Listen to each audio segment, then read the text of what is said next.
السلام عليكم ورحمة الله وبركاته. ازيكم كل فنانين ومحبي الهاند ميد؟ وحشتوني، اخباركم ايه؟ كل سنة وانتم طيبين بمناسبة العيد الكبير. بإذن الله هنعمل مع بعض النهاردة الشنطة اللي شفناها في اول فيديو. ان شاء الله تعجبكم، وهي شنطة سهلة جدا. التركات اللي فيها بتبقى في التقفيل بس بتاعها، الفينش بتاعها هو لازم يبقى دقيق علشان تظهر بالمظهر الجميل اللي شفناه في اول الفيديو ده. نحضر بقى الخيط بتاعنا. نستخدم خيط خيش النهارده، هنشتغل بخيط الخيش. ونحضر الابره بتاعتنا المناسبه للخيش. هنستخدم ابره رقم 4. هستخدم النهارده ابره رقم 4. ونيجي بقى نبدا على بركه الله. نبدا بقى على بركه الله. الشنطه بتتكون من 5 اجزاء: الجزء الامامي والخلفي او الوش والظهر والقاعده بتاعت الشنطه والجناب. نبدأ بقى. أول حاجة هنبدأها طبعا الشنطة هنعملها بغرزة الحشو. هنبدأ الأول نعمل السلسلة بتاعتنا. طبعا كلنا اتعلمنا ازاي نعمل السلسلة. نعمل عقدة البداية اهو زي ما انتم شايفين كده في الشكل كده اهو. ادخل الإبرة وأبدأ أعمل عدد من السلاسل.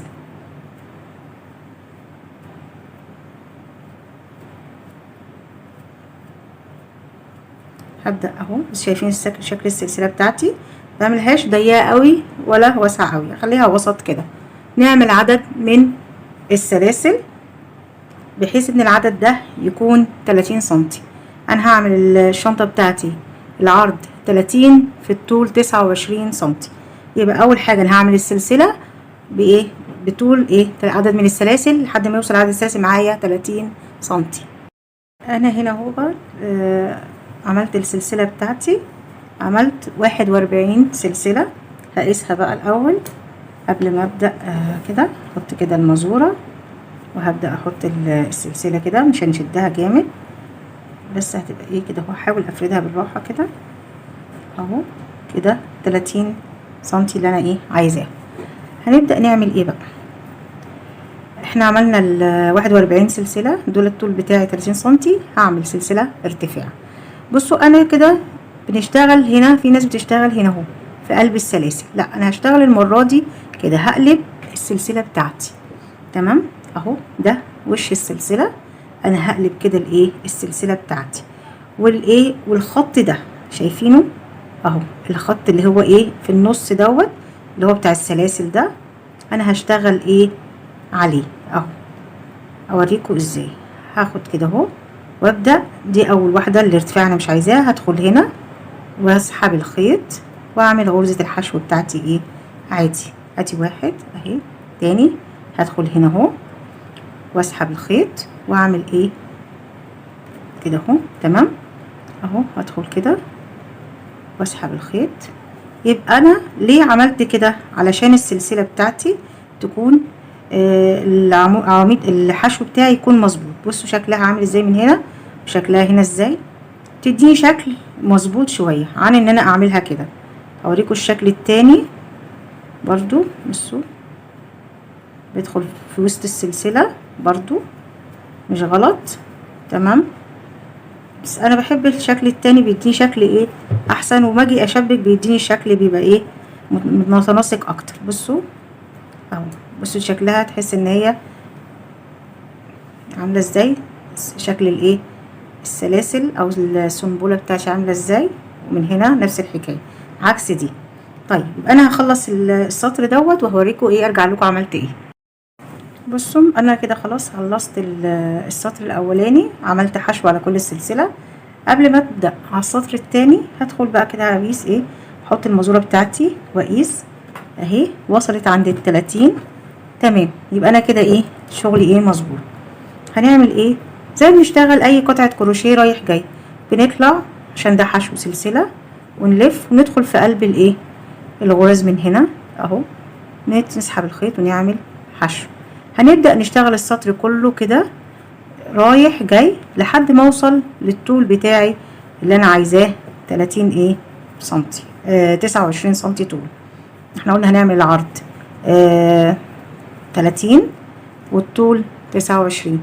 هفضل بقى رايح جاي رايح جاي. اول ما اوصل لهنا عادي هعمل هنا اهو في الغرزة دي عشان محدش يتلخبط فيها. اللي هي اخر غرزة، واخلي بالي هنا اهو، بصوا شايفين ان هي ايه فيها سلسل خطين اهو، احنا بنعمل في نصها، وناخد بالنا ان احنا ممكن نعد، لو بنتلخبط نعد كل سطر نشوف العدد بتاعي مظبوط 41 ولا لا. طيب انا هوريكم دلوقتي انا ايه هكمل فيها ازاي. شايفين القطعة بتاعتي اهي، انا اشتغلت اهو الجزء ده، هشوف بس كده الطول معايا وصل لحد 29 ولا لا، انا لسه هنا عند 24. طيب هعمل ايه؟ هكمل.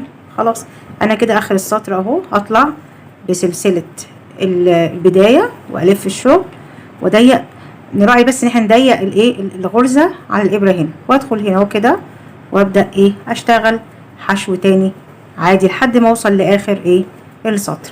هفضل كده سطور رايح جاي رايح جاي لحد ما اخلص القطعة بتاعتي الطول ايه 30 سنتي.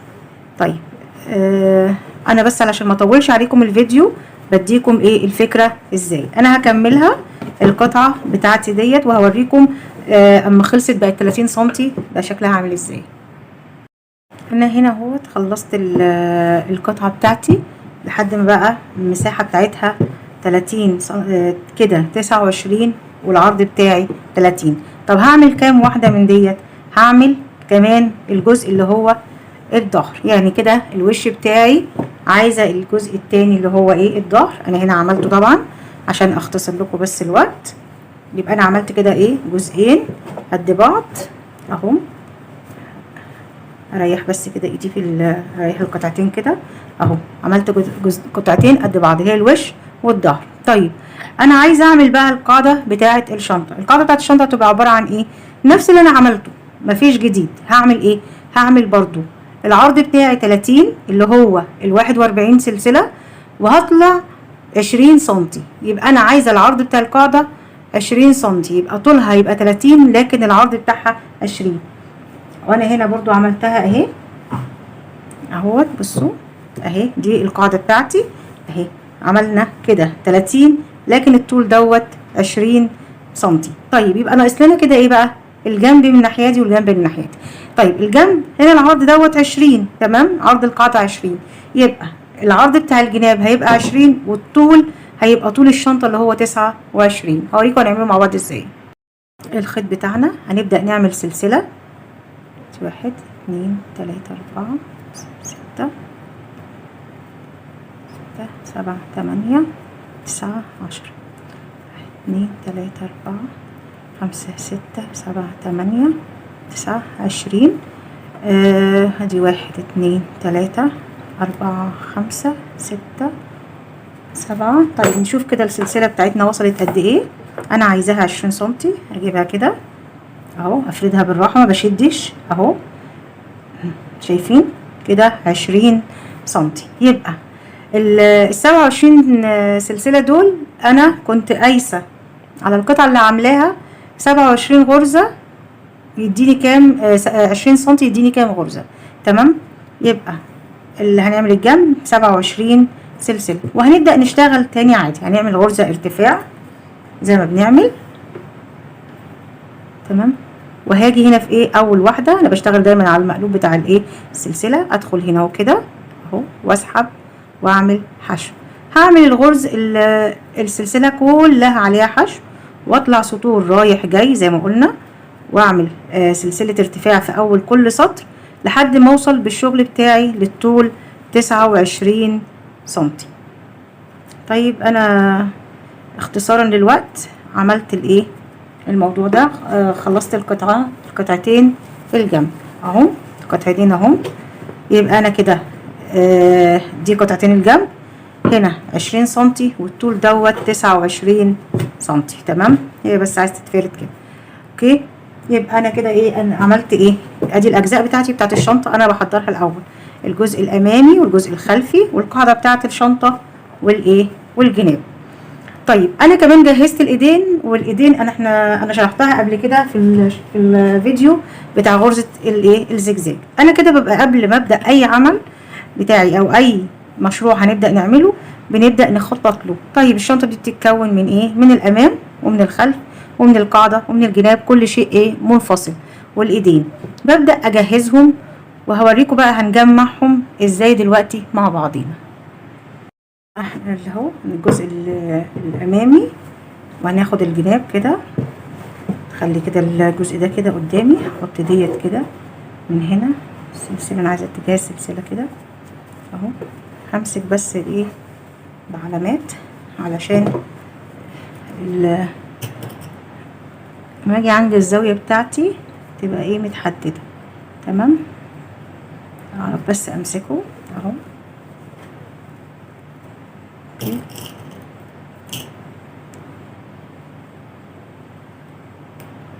انا بظبطه بالعلامات عشان حاجه واحده بس، عشان اقدر اظبط الايه الشغل بتاعي. اوكي، انا هرحل العلامه من هنا اهو كده علشان ابدا الشغل. هبدا بقى ايه الجزئين دول.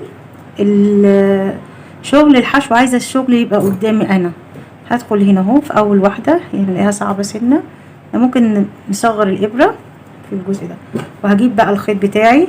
لو خيط تخين هخليه مجوز، لو خيط ارفع من كده نخليه ايه 3 ماشي. وهسحب الخيط اهو واعمل هنا غرزة ايه عقدة الايه البداية، وبعد كده هخبي الخيط ده.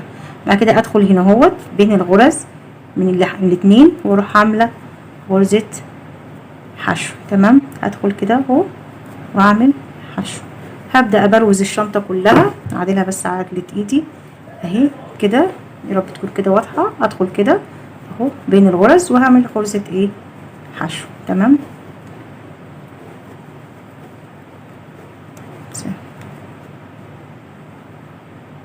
تمام كده. طب ثواني اغير الابرة.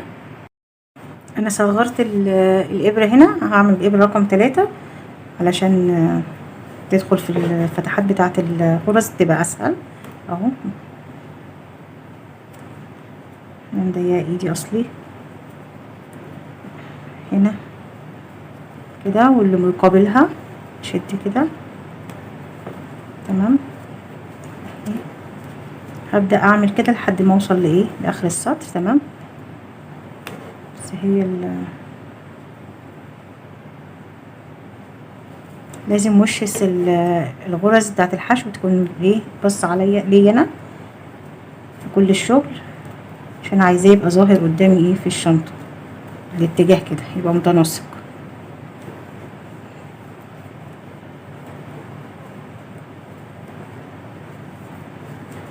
هبدأ بقى بصوا هكمل بالطريقة دي لحد ما اوصل لاخر الشنطة اهو. شايفين هوصل لاخر السطر كده، وهوريكم الايه بشبك القاعدة بتاعتها ازاي. انا خلصت السطر بتاعي اهو. بصوا لازم تبقى مفرودة كده اهو، شايفينها لازم تبقى مفرودة ومستقيمة كده. جيت بقى عند الايه القاعدة بتاعتي، هبدأ الف بقى الايه القاعدة بتاعتي برضو.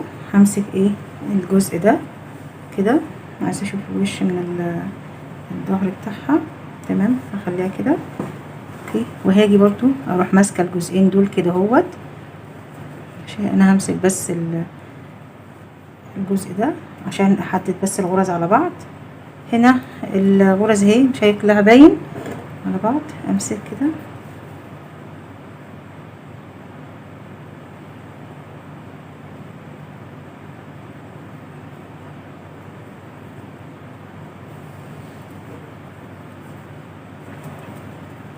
هدخل في الجنب ده بس اقفل الاول.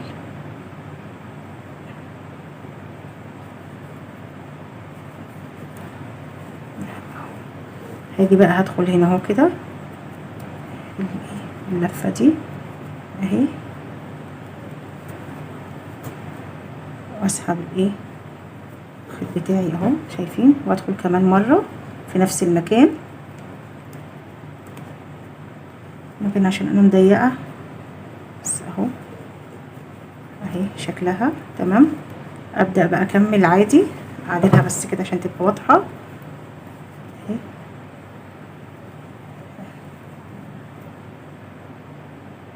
هنا هتبقى سهلة شوية علشان الايه الغرز الحشوة هتبقى قصاد بعضها اهي.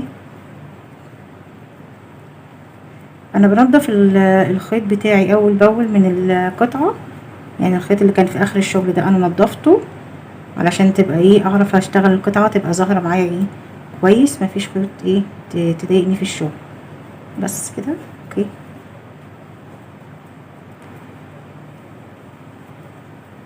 هخلص برضو لاخر السطر وهوريها لكم عملت ازاي. بصوا انا كده قفلت اهي الجناب، شايفين كده اهي واضحه اهي شايفينها كده واضحه معاكم. قفلت الجناب كلها عشان تبقى الشنطه كده بالشكل ده معايا. طبعا هي مش هتبان جامد في الكاميرا عشان بس الحيز بتاع الفيديو صغير. طيب انا هعمل ايه دلوقتي؟ هبدا اعمل البرواز هنا حوالين الايه الشنطه. بعد ما قفلت الشنطه ما فيهاش اي تريكات، الشنطه كلها شغل حشو. بس انا باجي هنا اهو، هنا بس عند الجزء ده بعمل اتنين حشو في نفس المكان علشان تديني الدوران اللي انتوا شايفينه ده اهو. شايفين شكلها كده؟ طيب هرجع بقى اعمل ايه؟ هبدأ اعمل بقى البرواز بتاعي. هرجع بقى هعمل على كل غرزة حشو اهو. هبدأ من هنا كده اهي. طبعا غرزة الحشو تكون اتجاهها ناحيتي انا. كل تقفيل الجناب وكل لما اجي اعمل الغرزة من هو البرواز الخارجي لازم تكون غرزة الحشو اتجاهها لي انا. تمام. انا اهو بعمل كده اهو زي ما انتم شايفين اهي كده. هبروز الجزء ده ايه، هبروز الشنطة كلها بالطريقة دي. انا عملت السطر اهو. بصوا خلصت الجزء ده كده اهو. طيب ايه عادي جدا بكمل عادي هنا عادي برضه بكمل حشو نفس المكان. هرجع تاني اكمل كده حشو كل غرزة لحد ما الف الشنطة كلها بغرزة الحشو زي ما انتوا شايفينها كده. طيب اخلص الشنطة البرواز بتاع الشنطة كله الفينش، نرجع نقفل بقى مع بعض الايدين، نركب ايدين الشنطة مع بعض ونشوف شكل الشنطة هيكون ايه في الاخر. خلصت كده البرواز بتاعي اهو الشنطة كلها. هبدأ بقى ايه احطها بالشكل ده كده. تمام. وهتني هنا اهو من عند القاعدة كده، خلي القاعدة كده على بعضها عشان بس اقدر اظبط الايه المسافات بتاعة الايد اهي. لازم الخطوط من الجنب من هنا تبقى قد بعض كده اهو شايفين. طيب الايدين بتاعتنا قلنا هي طريقة الايدين في الفيديو بتاع شنطة الزجزاج. طيب انا عملت ايه؟ انا الخرطوم بتاعي اوريكم شكله دلوقتي. ده الخرطوم بتاعي. بعمل ايه؟ بعمل سلسلة بطول الخرطوم دوت وبزود من هنا اهوت 4 سلاسل ومن الناحية التانية 4 ايه سلاسل، يعني 8 سلاسل. وابدأ اشتغل حشو على ايه؟ على سطرين 2 بالظبط او 3 سطور بالظبط زي ما انا عاملة كده. وبعد كده السطر الرابع بقول 1 2 3 4 واعمل منزلقة في يعني هعمل منزلقة في اول 4 وبعد كده ابدأ اشتغل عادي واسيب الاربعه الايه الاخرانيين. هطلع السطر ده والسطر اللي بعده وخلاص. ما هو اللي حد بس ما يعمل لي الايه يغطي لي الخرطوم ايه بتاعي، يلف حوالينه كده اهو زي ما انتوا ايه شايفين. بس انا بقفله بقى من هنا اهو عشان الخرطوم ايه ما يبانش. بس بعد كده بقى انا هحطه طبعا هيبقى في الشنطه من جوه. هنبدا ايه نظبط علاماتنا كده. شوف كده المسافه من هنا قد ايه والمسافه من هنا قد ايه، ونبدا نحط العلامات بتاعتنا ونثبت ايه ايد ايه الشنطه. هجيب دبابيس عشان اثبتها واوريكم هنعملها ازاي. انا كده بقى بصوا انا هنا اهو ظبطت الايد. طبعا الايد انا بركبها من جوه عشان يبقى شكلها كده اهو من بره الشكل ده. طبعا ما تبقاش ايه باينه، تبقى شكلها كده تركبها نضيف. طبعا علاماتها هي ظاهره هنشيلها تمام. انا بعمل ايه؟ بجيب العلامات بتاعتي، بعمل كده الشنطه بظبط الايدين. انا هنا عملت 3 صوابع من ناحيتي و3 من ناحيتي، 3 في حدود 4 أو 5 سنتي من هنا و5 سنتي من هنا، وبحط العلامات ايه بتاعتي، وابدأ اجيب الخيط بتاعي. طيب قبل ما ابدأ بدخل، بصوا انا عايزاكم تشوفوها، بدخل ايه الابرة من جوه كده، تمام اهو الخيط اهو واضح هنا كده، الخيط بتاعي يبقى جوه، وابدأ ايه اثبت الايدين في جسم الشنطة، بس ما اطلعش على اللون الاحمر اللي بره. هبدأ كده ايه اثبت كده الايدين بغرز واسعة، وبعد كده ابدأ ايه اعمل تدقيق للغرز، اعمل اول بداية التثبيت بتاعي، وبعد كده ابدأ ايه اشيل العلامات، وابدأ ايه اعمل اثبت على ايد الشنطة. اوكي زي ما انتم شايفين كده اهو. بصوا انا هنا طبعا هشيل العلامة دي، خلاص انا كده ظبطت الايد من ناحيتي، هشيل العلامة دي كمان. طبعا العلامات دي تخينة على الخيش، بس هي دي اللي موجودة عندي. هدخل كده بس علشان شكل الايد يبقى بالشكل ده نضيف، وبرده بره يبقى الشكل دوت. بصوا شايفين شكلها مش باين طبعا. هبدأ كده اثبت على الايدين، هاجي هنا في الجزء اللي هو فوق دوت هثبت كده هنا من تحت اللون الاحمر، بحيث ان هي ما تبقاش ما يطلعش الخيش على اللون الاحمر، خيطة الخيطة بتاعت الايد بتاعتي ما تطلعش على اللون الاحمر اهي، تمام اهو كده. بس هبدأ بقى هثبت كده الايد عشان تبقى متينة.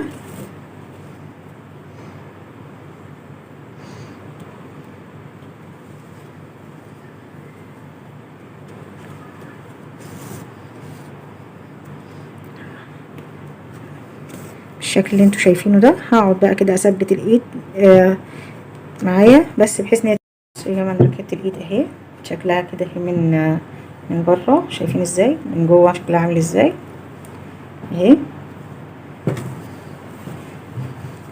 كده. احنا ايه خلصنا شنطتنا، ناقص بقى اعمل هنا بقى الديكور بتاعها اللي هي الشرشوبه، هعملها بقى معاكم واوريكم ايه الشنطه بقى في الاخر شكلها عامل ازاي. انا هنا اهو انا هنا جبت ايه الخيط بتاعي، ممكن على كرتونه او حاجه نقصها، نلفته كده على الموبايل. بعد كده عملت هنا اهو دخلت الخيط وعملت كده عقده. اوريكم بقى هعمل ايه، هعمل بس سلسله علشان اشبكها في ايد الشنطه. هعمل كده اهو تمام. بصوا اهو دخلت كده من هنا جوه كده، هسحب الخيط اهو، هعمل سلسله عاديه سلاسل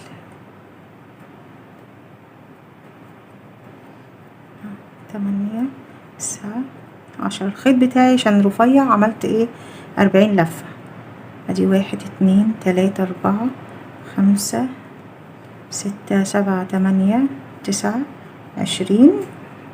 هشوف المسافه دي كده مناسبه للشنطه ولا لا، يا ريت تكون كده واضحه اهي. هعمل ايه، هدخلها هنا اهو كده في ايد الشنطه من هنا كده تمام.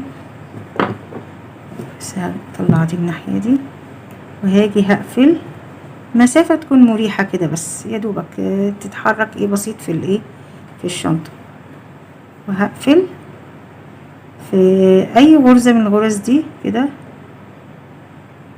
بمنزلقه كده اهو شايفين اهي مسافه صغيره، ممكن نضيقها كمان، ممكن نضيق المسافه دي.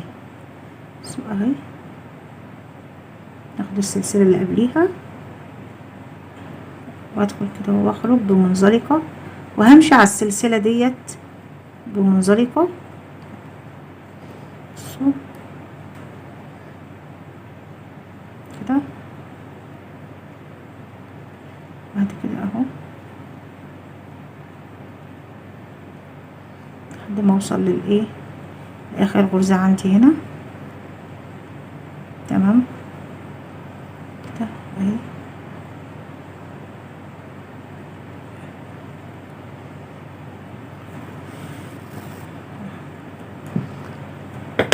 اهي شايفين شكلها عامل ازاي. طيب انا هدخل بقى الايه الخيط ده جوه علشان ابدا اعمل ايه، ابدا اعقد العقده بتاعتي. بس يا جماعه انا ايه هبدا ايه اظبطها كده كده، تبقى دي في النص كده زي ما احنا كنا عاملينها اهي. اظبط الخيوط بتاعتي كده وامسك بقى الخيط دوت وابدا ايه اعمل لفات كده، عدد من اللفات، اشد كده عشان تديني الشكل الكورة ده. اوكي اهو.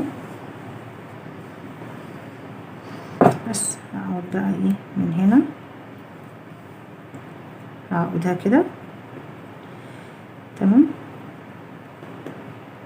عقدتين اتنين بس، واحدة بس عشان اسلك الخيط. يا رب بس تكون واضحة قصادكم.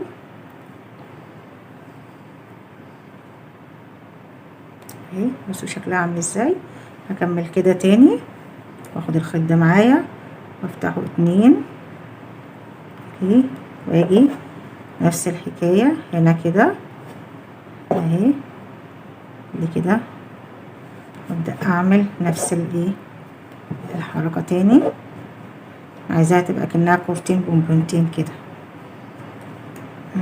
واظبط الكورة.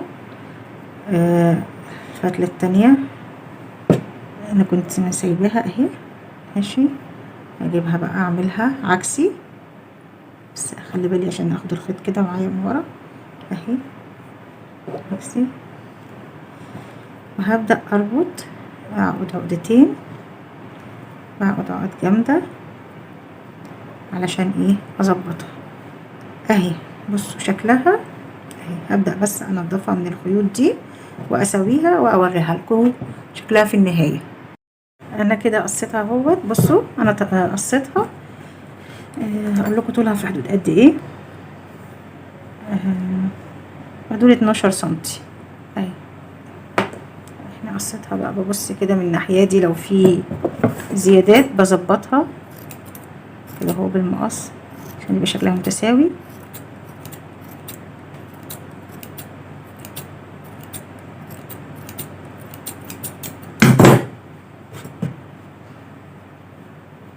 اهي شايفين شكلها اموره قوي. ممكن تعملوها بره لوحدها وبعد كده تركبوها في الايه في الشنطه. شكلها كده المفروض تبقى كده اهو شكل البونبونيه كده. انا كده خلصت الشنطه بتاعتي. اتمنى ان هي تعجبكم ويا رب اكون وفقت واكون وصلت لكم ايه المعلومه. كل سنه وانتم طيبين وعيد سعيد يا رب عليكم كلكم وعلى المسلمين جميعا. السلام عليكم ورحمه الله وبركاته. بصوا انا كده خلاص خلصت الشنطه. شايفين ده شكل الشنطه بتاعتنا من جوه اهي شكلها كده اهو من بره. شايفين الشرشوبه شكلها الاموره اهي، شكلها امور قوي. ده شكل الشنطه، حلوه كبيره وعمليه جدا، عمليه جدا اهي. يا رب اكون وفقت والفيديو عجبكم وتكونوا استفدتوا مني حاجه. كل سنه وانتم طيبين.